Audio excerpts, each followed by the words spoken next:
తాకట్లో ఉన్న మీ బంగారాన్ని విడిపించి ఆ రోజు ఆన్లైన్ రేటుకి కొంటాం. Sharma gold company. మహారాష్ట్ర రాజకీయ ధృవతార అలుపెరగని నాయకుడు డిప్యూటీ సీఎం అజిత్ పవార్ విమాన ప్రమాదంలో అకాల మరణం చెందటం యావత్ దేశాన్ని దిగ్భ్రాంతికి గురిచేసింది. బారామతి గడ్డపైనే ఆయన తుది శ్వాస విడవడంతో ఆ ప్రాంతం కన్నీరు మున్నీరవుతోంది. అయితే ఈ విషాదం నుంచి తేరుకోకముందే అజిత్ పవార్ స్థాపించిన ఎన్సీపీ భవిష్యత్తు ఇప్పుడు ఒక అగ్ని పరీక్షగా మారింది. పార్టీ పగ్గాలు ఎవరు చేపడతారు? పవార్ కుటుంబ వారసత్వం కొనసాగుతుందా, లేక సీనియర్ నేతలు చక్రం తిప్పుతారా అనే దాని మీద ఇప్పుడు హాట్ టాపిక్ అయింది. మహారాష్ట్ర రాజకీయాల్లో దీని మీదే చర్చ జరుగుతోంది. అజిత్ పవార్ తర్వాత పార్టీని నడిపించగల సమర్థత ఎవరికి ఉంది అనే ప్రశ్న తలెత్తినప్పుడు అందరి దృష్టి కూడా ఆయన భార్య సునేత్రా పవార్ మీదే పడుతోంది. ప్రస్తుతం రాజ్యసభ సభ్యురాలిగా బాధ్యతలు నిర్వహిస్తున్న ఆమెకు బారామతి గడ్డపై అపారమైనటువంటి పట్టుంది. క్షేత్రస్థాయిలో మహిళా సంఘాలను బలోపేతం చేసిన అనుభవం కూడా ఆమె సొంతం. అజిత్ పవార్ మరణంతో ఏర్పడిన సానుభూతి పవనాలను ఓట్లుగా మార్చుకోవాలి అంటే సునేత్రా పవార్ను అధ్యక్షురాల్ని చేయటమే మేలని పార్టీలోని ఒక వర్గం గట్టిగా నమ్ముతోంది. అజిత్ పవార్కు నీడలా ఉండి రాజకీయాలను గమనించిన ఆమె పార్టీని సంక్షోభం నుంచి గట్టెక్కించగలదని కార్యకర్తలు కూడా ఆశిస్తున్నారు. అజిత్ పవార్ వారసుడిగా ఆయన కుమారుడు పార్థ్ పవార్ పేరు కూడా చాలా బలంగా వినిపిస్తోంది. 2019 లోక్సభ ఎన్నికల్లో ఓటమి ఎదురైన తర్వాత రాజకీయాలకు కాస్త దూరంగా ఉన్నప్పటికీ ఇప్పుడు తండ్రి లేని లోటును భర్తీ చేసే బాధ్యత ఆయన మీద పడింది. ఈ యువతలో పార్థ్కు ఉన్నటువంటి క్రేజ్ పార్టీకి ఊపిరి పోస్తుందని కొందరు భావిస్తున్నారు. సీనియర్ల మధ్య ఆయన ఎంతవరకు నెగ్గుకు రాగలడు అన్న అనుమానం కూడా కొంతవరకు ఉంది. అయినప్పటికీ పవార్ కుటుంబ వారసత్వాన్ని కాపాడాలంటే పార్థ్ పవార్కు కీలక పదవి ఇవ్వటం తప్పనిసరని విశ్లేషకులు భావిస్తున్నారు.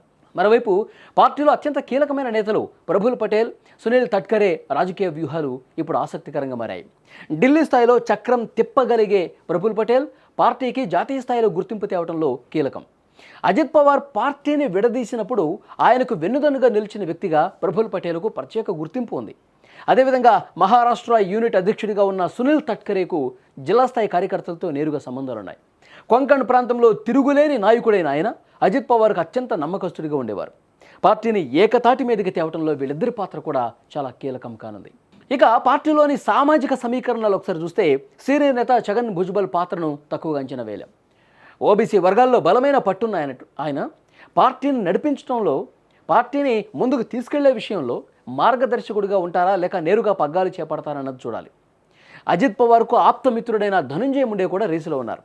అయితే రాజకీయ సమీకరణాలు ఎలా ఉన్నా అజిత్ పవార్ లేని ఎన్సీపీ మనుగడ సాగించాలంటే కనుక తిరిగి శరద్ పవార్ నేతృత్వంలోని మాతృ సంస్థలో విలీనం కావటం ఒక ఉత్తమమైనటువంటి మార్గమని రాజకీయ పండితులు అభిప్రాయం వ్యక్తం చేశారు.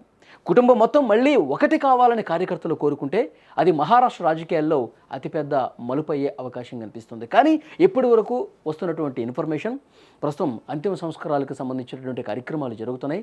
ఇలాంటి సందర్భంలో ఇలాంటి చర్చ అనవసరం అని చెప్పి కొంతమంది మాట్లాడుతూ ఉన్నారు. సో భవిష్యత్తు గురించి ఆలోచన చేసేవాళ్ళు కూడా కొంతమంది ఉన్నారు.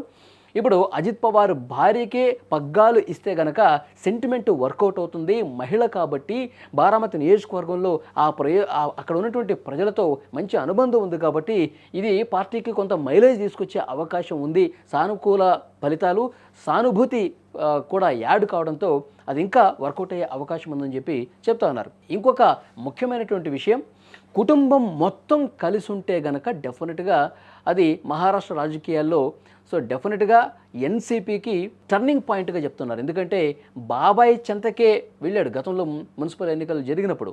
డెఫినెట్గా ఇప్పుడు మళ్ళీ ఒకటైతే గనక డెఫినెట్గా వారి ప్రత్యర్థులకు ఒక గట్టి బలమైనటువంటి సంకేతం ఇచ్చినట్టు అవుతుందని కూడా విశ్లేషకులు చెప్తున్నారు. చూద్దాం భవిష్యత్తులో భార్య పగ్గాలు చేపడతారా, లేకపోతే కొడుకు వెళ్తుందా, లేదంటే మొత్తం ఎన్సీపీ ఒక్కటవుతుందా? కాలమే సమాధానం చెప్తుంది.